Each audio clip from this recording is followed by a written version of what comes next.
Muchachos, ¿cuál es para ustedes el mejor equipo de Europa en la actualidad? ¿Es el Barcelona? ¿Es el PSG? Porque yo estuve gran parte de la temporada diciendo que el Barcelona era el mejor equipo del mundo. Por su actualidad, por los resultados y por cómo jugaba. Pero en este último tiempo mucha gente me arrancó a decir que en realidad el mejor equipo del mundo es el PSG. Por cómo juega, por los resultados y porque está muy cerca de ganar un triplete. Literalmente está en la final de la Copa Francesa y en la final de la Champions. Y ya ganó la Liga Francesa. Quiere decir que está a 2 partidos de ganar el triplete y de ganar su primer Champions en toda su historia. Pero les hago una pregunta, chicos. Más allá de que la explicación del por qué el PSG es el mejor equipo del mundo esté ligada principalmente a su entrenador, que es Luis Enrique, que le dio una idea clara de juego, que hizo que presionen mucho mejor, que hizo que jueguen de esa manera que la que juegan, que potenció a muchos futbolistas, que confió en jóvenes talentosos como Doué. Más allá de todo, que es la explicación razonable. También, ¿no siente que tiene que ver un poco con que al PSG le venía mejor un equipo sin estrellas? Pero sin estrellas me refiero a pesos pesados, a estrellas a nivel mundial. Porque claro que Kvaratskhelia es una estrella, claro que Vitinha es una estrella, pero yo me refiero a un peso como Mbappé, como Neymar, o en su momento, aunque fue poco tiempo, Messi. Yo creo que el PSG tiene tanto dinero y gasta tanto que capaz creía que con comprar los mejores jugadores ya le alcanzaba. ¿Y cómo se explica que este PSG, sin tener un jugador como Mbappé, o como Neymar, o como Messi, está a 2 partidos de un triplete? Y el PSG, que sí tuvo a esos jugadores, jamás ganó la Champions. E inclusive estuvo 2 temporadas consecutivas cuando se fue en octavo de final. Porque más allá de tener figuras, tenés que tener un buen equipo. Un equipo que te respalde. Creo que al PSG le vino bien sacarse de la cabeza, comprar tantas superestrellas y apuntar a un proyecto con un entrenador y con jugadores interesantes que potencie el técnico. Y no asegurarse ir a comprar 200 millones por Haaland. ¿Me explico? Por eso vamos a ver este video que me recomendaron verlo y ver cómo fue la reconstrucción del PSG. Vamos ya. Cómo el PSG sin superestrellas está conquistando Europa. Durante años, el Paris Saint-Germain fue el ejemplo perfecto de lo que ocurre cuando se junta dinero sin proyecto. Un desfile de superestrellas, una alfombra roja de nombres rutilantes, un circo de egos y una vitrina vacía de Champions League. Neymar, Mbappé, Messi, tantas camisetas vendidas, tantas portadas y aún así tanta decepción. Pero algo cambió. Hoy el PSG ya no es el mismo. Sin hacer ruido, sin figuras mediáticas, sin los reflectores de la farándula futbolística, se ha convertido en una máquina letal, implacable en Francia, respetado en Europa y temido por los que antes se reían de su supuesta falta de historia. No, y además de eso, ¿no creen, chicos, que el PSG tanto se menosprecia la liga francesa? Inclusive a mí no me gusta la liga francesa. ¿No creen que el PSG representó mucho a Francia eliminando básicamente a toda la Premier League? ¿Cuántos equipos de Premier League jugaron la Champions esta temporada? Creo que 5. Bueno, al City le ganó 4-2 en la temporada regular, o sea, en la fase de grupo de 8 partidos. Después eliminó al Liverpool, al Aston Villa y al Arsenal. Estamos hablando de que el PSG le ganó a 4 equipos de Premier League. No sé a quién le faltó enfrentar. ¿Hubo 4 nomás? O sea, si le ganó a todos los equipos de la Premier League que clasificaron a la Champions, es una locura, boludo. Códiga Kimmo pone: que gane esta Champions no cambiará nada. Equipos como el PSG o el City nunca serán grandes. Coincido, pero de todas maneras no tiene nada que ver con el video. Porque el PSG le estaba costando mucho ganar la Champions y ahora está un partido. Saber cómo lo lograron no está en un fichaje bomba, está en una decisión radical, en una filosofía, en un nombre, Luis Enrique. Pero antes de hablar de su revolución, tenemos que mirar al pasado, lleno de promesas rotas, de caídas dolorosas, de crisis internas. Solo así se entiende lo que está pasando ahora, porque para entender el nuevo PSG hay que recordar por qué el viejo fracasó. La historia reciente del PSG es en muchos sentidos un reflejo de las obsesiones del fútbol moderno. Dinero, imagen y una búsqueda casi desesperada por reconocimiento internacional. Cuando en 2011 el Fondo Soberano de Qatar compró el club, todo cambió. Se volvió el equipo más poderoso de Francia, pero ya no se trataba de competir en su país. Eso estaba asegurado. El verdadero objetivo era conquistar Europa, ganar la Champions. Estamos de acuerdo que la primera bomba que metió el PSG en cuanto a fichaje estrella fue Zlatan Ibrahimovic. ¿Me bancan? Seguramente hubo algún que otro jugador bueno que antes compraron, pero para mí ese fue el jugador que cambió. Cuando Ibra cayó al PSG, ahí todos dijimos, apa, porque Ibra era de la mejor 9 del mundo, o el mejor, y se fue al PSG, amigo. Terrible. Instalar el ¿Qué dicen Ronaldinho? Pero Ronaldinho fue mucho antes y ahí el PSG no tenía el poder económico que tuvo a partir de Ibra. PSG entre los gigantes del fútbol mundial. Los fichajes empezaron a llegar como si fueran parte de una producción de Hollywood. Zlatan Ibrahimovic abrió el camino, luego Cavani y más adelante llegó el gran golpe de autoridad. Neymar y Mbappé en el mismo verano, 2017. En el mismo verano Neymar y Mbappé. Por Neymar gastaron 222 millones de euros y por Mbappé como 150. O sea, estamos hablando de que gastaron 400, boludo. Uno por 222 millones, el otro por 180. Mirá. Fue el mayor desembolso jamás visto en la historia del deporte. Poco después llegaría Messi, cerrando el tridente que parecía imbatible en papel. El mejor jugador del mundo, el talento brasileño más mediático de su generación y el joven francés llamado a dominar el futuro. Pero el fútbol no se gana en Instagram. Lo que siguió fue una montaña rusa emocional, derrotas dolorosas que aún resuenan, la remontada histórica del Barça en 2017, cuando el club desperdició una ventaja de 4-0 en la ida, la eliminación contra el Manchester United en 2019, tras un penal en el último minuto Le tiramos la historia encima ese día, literal. revisado por VAR, las derrotas contra el Bayern, el City, el Real Madrid. Siempre había una excusa, lesiones, árbitros, mala suerte, pero la verdad era otra. El PSG tenía estrellas, pero no tenía equipo. La prensa francesa tradicionalmente dura no tuvo piedad.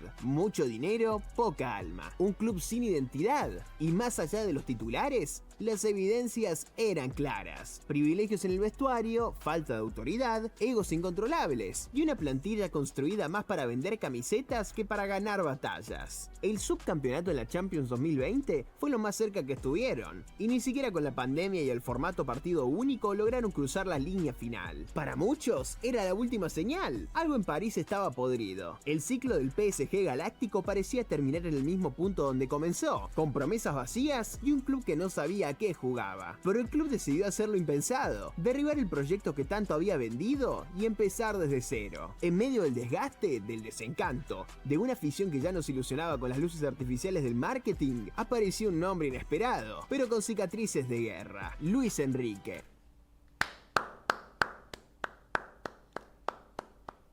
Aplausos para Luis Enrique, que obviamente el video donde él cuenta la historia de su hija y todos conocemos esa historia, la verdad que es muy fuerte y es muy emotivo, y creo que eso hace que muchos queramos más a Luis Enrique todavía. Pero más allá de eso, que es fuertísimo, es un fuera de serie, es un fenómeno, es un entrenador pero del recarajo Luis Enrique, amigo. Y algo más que hay que decirle de Luis Enrique. ¿Qué opinan de algo que dijo Luis Enrique? Es tremendo, boludo. Amigo, cuando se fue Mbappé del PSG, él dijo, mejor, ahora vamos a jugar mejor. Literalmente se le fue el mejor jugador del mundo libre al Real Madrid y dijo, mejor para nosotros. Cualquiera diría, es un vendehumo este chabón. Y tenía razón, boludo. O sea, no es que lo pensó, lo dijo, se la jugó y el tiempo le dio la razón, amigo. Porque es verdad, ahora el PSG juega mucho mejor que con Mbappé. No venía a París a posar, venía a dirigir y llegó con una sola condición: tener el dominio absoluto sobre los jugadores que podrían formar su equipo. Con experiencia en el Barça del triplete, con un sello reconocible en la España de la Euro 2020 y la Nations League, y con una personalidad que divide pero no deja indiferente, Luis Enrique llegó con un discurso que hizo ruido desde el primer día. Aquí no hay nombres, aquí hay un equipo, y el que no entienda eso, no juega. Fue un mensaje directo, sin rodeos, sin reverencias al pasado. Para muchos sonó una amenaza, para otros fue música celestial. Por primera vez en años, el PSG tenía un entrenador con autoridad real, con una visión propia y con una espalda suficiente para implementarla. No era un técnico para complacer a las estrellas, era un arquitecto con una obsesión, la idea por encima del individuo. Y entonces lo que parecía inimaginable comenzó a ocurrir. Leo Messi terminó contrato y se marchó al Inter Miami sin pena ni gloria. Pero Messi no llegó a ser dirigido por Luis Enrique, ¿o no? En el PSG. Estoy casi seguro que no, boludo. No consiguieron. Mirá si consiguieron, hubiese sido hermoso. Neymar no fue renovado y se fue a Arabia Saudita. Y aunque el caso Mbappé fue más complejo, terminó por marcharse con destino a Madrid. El mensaje institucional fue claro. El club está por encima de cualquier jugador, por grande que sea su nombre. Luis Enrique no solo aceptó la salida de los ídolos mediáticos, la pidió. Quería una plantilla sin jerarquías fijas, sin divas, sin códigos de vestuario heredados del estrellato. Quería moldear un grupo desde cero y para eso necesitaba empezar con humildad. El PSG por primera vez en una década dejó de fichar por portada y empezó a fichar por función. Barcola, Ugarte, Canning Lee, Dembélé, Skriniar, jugadores sin cartel comercial pero con recorrido, hambre y sobre todo compromiso táctico. Se acabaron los likes, comenzaba el fútbol. Y fue ahí donde el cambio se volvió irreversible, porque lo que parecía una reconstrucción dolorosa se convirtió en una transformación liberadora. Por primera vez en años, el PSG no necesitaba vender un relato, lo estaba construyendo en el campo. Sin Messi, sin Neymar y con la figura de Mbappé en pausa, el club no se derrumbó. Se liberó. Lo que parecía el inicio de un declive se convirtió en el primer paso hacia algo mucho más sólido, una identidad colectiva. Luis Enrique no vino a sobrevivir a la salida de las estrellas, vino a reemplazar su influencia con estructura. Desde el primer entrenamiento lo dejó claro. Aquí no se juega al ritmo de un hombre, se juega al ritmo de la idea. Y esa idea no es complicada de entender, pero sí de ejecutar. Presión alta desde el primer minuto, laterales como extremos, circulación rápida de balón, automatismos ofensivos y sobre todo 11 jugadores que corren sin excepción. Ya no hay privilegios, corre Barcola como corre Hakimi, baja a recuperar Vitinha como lo hace Dembélé, incluso Mbappé, aunque su destino estuviera fuera del club, tuvo que adaptarse o quedarse afuera. Luis Enrique no busca posesión por estética, sino por control. No quiere estrellas que resuelvan, sino sistemas que ahoguen. El PSG ahora muerde arriba, encierra en bloque medio y recupera en manada. No hay lugar para la displicencia. El equipo juega con una urgencia casi física, como si cada minuto fuera una final. No, aparte, ¿vieron ese video de Luis Enrique donde previo al partido con el Barcelona del 2024 de los cuartos de final explica que el Barcelona siempre que sale con Araujo está mal ubicado, que si le tapaban bien la salida Araujo iba a tener que estar obligado a forzar un pase y con ese error podían quedar mano a mano? Literalmente hay un video donde él habla de esa jugada antes del partido. Después te ponen la jugada del partido, es eso, amigo. Araujo da un pase que queda largo, tocan rápido, se va mano a mano, creo que Barcolá, lo baja roja, y por esa roja gana el PSG el partido, literal. O sea, es una genialidad, boludo.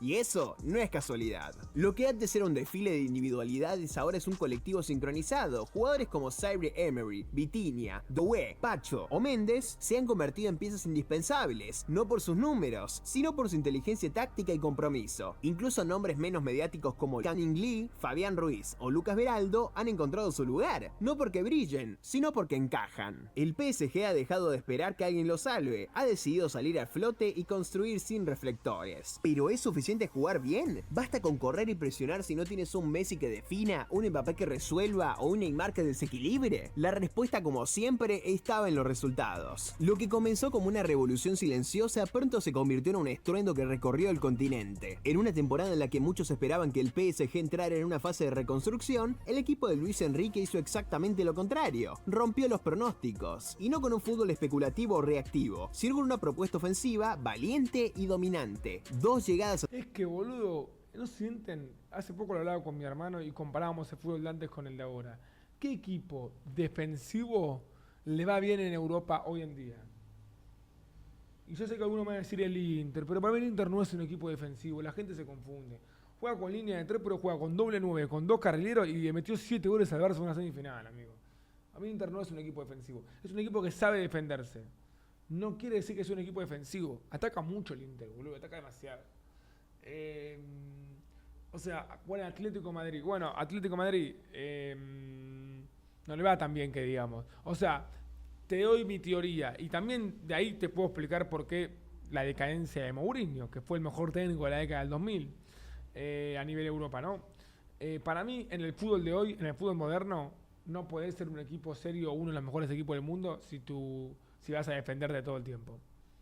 Hace 15 años capaz que sí, Hace 15 años capaz el Porto de Mourinho o algún equipo así podía llegar muy lejos. O mismo el Atlético de Madrid, el Cholo Simeone, llegó a 2 finales de Champions League y ganó una Liga Española en 2014, jugando de esa manera. Pero en el fútbol de hoy es imposible que hagas una Champions League si vas a jugar a defenderte como se defendía Mourinho, como se defendía Simeone en ese momento. Evolucionó tanto el fútbol que tenés que atacar, boludo. Antes te lo tomo, antes sí. Ahora tampoco atacar y no saber defenderte, pero mirá como lo que está explicando Luis Enrique. Una de las claves es cómo presionan, cómo recuperan, cómo ahogan a sus rivales. Eso es parte de defenderse también, pero sin meterse atrás. Simplemente forzando el rival, forzando el error del rival para que no pueda salir cómodo y recuperar rápido. Pero es una manera de defenderse sin meterse atrás. Ahora, muchos me dicen que el Inter es un equipo defensivo. Yo no consigo. Sabe defenderse, pero boludo, ¿cómo un equipo defensivo va a meter 7 goles en una semifinal de Champions? Dale, muchachos. Nada, una cosa es saber defenderte, otra cosa es ser un equipo defensivo. ¿Qué querés que te diga? Es muy difícil. El fútbol cambió mucho, evolucionó demasiado. Evolucionó tanto que si jugás a defenderte, hoy te meten 3 o 4 goles. No existe más ahí a defenderse. Hoy no existe más, boludo. En Europa no existe más. Los semifinales en sus 2 años al timón hablan de consistencia y reflejan la idea de Luis Enrique: insistir, insistir e insistir hasta que la puerta se rompa. Los rivales ya lo definen como el PSG más serio que hemos enfrentado, en el que no hay una estrella, hay un colectivo implacable. Este equipo no solo juega bien, gana. Y gana porque entiende algo que al PSG le había costado toda una década aprender. Los títulos no lo ganan los nombres, lo ganan los equipos. Pero aún hay una pregunta que nadie se atreve a responder con seguridad: ¿puede este equipo ganar la Champions League? ¿Puede finalmente levantar esa copa que ha obsesionado al club durante más de una década? Y está un partido, claro que puede. Además, sería una locura que este sea el mejor PSG de la historia, con la cantidad de jugadores que pasaron. La lógica dice que sí. Ha eliminado a rivales serios, ha superado momentos difíciles y lo ha hecho sin depender de una genialidad individual. Tiene un estilo definido, variantes tácticas y un grupo que parece más unido que nunca. Pero la Champions no se rige por lógica. Muchos equipos prometedores se han quedado a medio camino. Basta recordar al Ajax de 2019, el Leipzig de 2020 o el Villarreal de 2022. Todos tenían identidad, todos sorprendieron, todos ilusionaron, pero ninguno ganó. El PSG conoce ese dolor, ha estado ahí. En 2020 llegó a la final, en 2021 a las semis, en 2022 cayó de forma ridícula contra el Madrid, en 2024 alcanzó semis de nuevo. Siempre parecía estar cerca, y siempre en el momento clave algo fallaba. Esta vez, sin embargo, hay una diferencia crucial. La ausencia de estrellas absoluta ha quitado presión, y los que están brillan. Dembélé vive el mejor momento de su carrera, Che, lo de Dembélé es impresionante, me bancan. No podemos vivir en un mundo en el cual Dembélé ganó el Balón de Oro, amigo. Pero si ganan la Champions se lo van a dar, amigo. Yo te juro que a Dembélé lo vi jugar un montón de partidos. Pero un montón de partidos. Toda una vida fue un jugador que me desesperó demasiado. En el Barcelona no sabés lo que lo insultaba, amigo. Porque el tipo la agarraba y enganchaba y definía a cualquier lado y tomaba cualquier decisión y era irregular y se lesionaba. Tuve 7 años viéndolo en el Barcelona. Y me preguntás si es derecho o zurdo y no lo sé, amigo. Y se fue al PSG, primera temporada normalita, segunda temporada, Balón de Oro, amigo. Anda a cagar, boludo. Anda a cagar, amigo. Kvaratskhelia imprime calidad y claridad, Doué gana protagonismo en cada partido, Vitinha... Pero, por ejemplo, Kvaratskhelia es un crack. Punto final. Doué es muy joven, lo vi poco, pero es un crack. Ahora, Dembélé, amigo. Fue un crack en el Borussia Dortmund y es un crack en el PSG. Pero en el Barça... Tuvo 7 años y... Pasó de ser invisible a una pieza vital, hasta los laterales han aportado una suma considerable de goles en los últimos meses. Tan solo contra el Aston Villa marcaron 3 de los 5 tantos del equipo en la eliminatoria. Luis Enrique lo ha dicho: no necesitamos un héroe, necesitamos 11 soldados. El PSG ya no busca un ídolo, busca la gloria compartida, y eso, en un torneo como la Champions, puede ser letal. Ahora bien, no es un camino libre de obstáculos. El siguiente paso será aún más difícil: la semifinal ante el Arsenal. Ah, bueno. Esto aún no se juega la semifinal. Claro, esto es de hace 2 semanas. Para mí pasa el PSG ganando los 2 partidos. Un rival que también está consolidando un gran proyecto plagado de juventud, paciencia y excelente gestión de Arteta. El PSG nunca ha ganado una Champions, pero por primera vez no parece obsesionado con ganarla, sino listo para merecerla. Ahí está el verdadero cambio, y tal vez, solo tal vez, este PSG sin estrellas brilla más que nunca. Durante más de una década, el PSG fue el símbolo del exceso, un club que buscaba la cima comprando atajos, que confundió la fama con el prestigio, que creyó que llenar estadios de camisetas con nombres legendarios era suficiente para ganar respeto en Europa. Pero la historia no se escribe con marketing. Luis Enrique lo entendió. Este PSG no pretende seducir al mundo con nombres, quiere conquistarlo con una idea. Ya no se obsesiona con aparecer en portadas, sino en los libros de historia. Igual, ¿cómo la vieron o cómo la vio Luis Enrique con Kvaratskhelia? ¿Me bancan? Si se pueden a pensar, Kvaratskhelia es un crack, nadie lo puede negar. Pero jugaban en Napoli, había ganado la Serie A y el PSG puso la guita, se lo llevó y, boludo, es un animal, o sea, es una fiera, boludo. También los mismos de los laterales del PSG son terribles, amigo. Tanto Hakimi como Nuno Méndez, muy buenos los dos, boludo. Muy buenos los dos. La pregunta ya no es si este PSG puede competir. La pregunta es, ¿estamos viendo el nacimiento de un nuevo modelo europeo? Ojo. Porque sin equipos sin superestrellas, sin promesas vacías, sin egos insaciables, ¿puede llegar a lo más alto? Quizás al final, el camino hacia la gloria no estaba en el brillo de las figuras, sino en la coherencia de un plan. Y Me gustó mucho. si eso es cierto, entonces París ya no sueña con un título. Está cerca de despertarse con uno en las manos. ¡A la pipetona! ¡A la miércoles! Ya fue, que la gane el PSG, nada, joder. Pero tremendo, boludo, tremendo video. La verdad, creo que más allá de todo, la explicación es Luis Enrique. Es una realidad. Qué locura cómo te cambia un entrenador que labure bien. Un entrenador que le des un proyecto y que sepa qué hacer, que tenga una convicción y que le llegue a los jugadores. Te cambia todo, boludo. Te cambia absolutamente todo. La puta que me reparió. Está error en boca, boludo.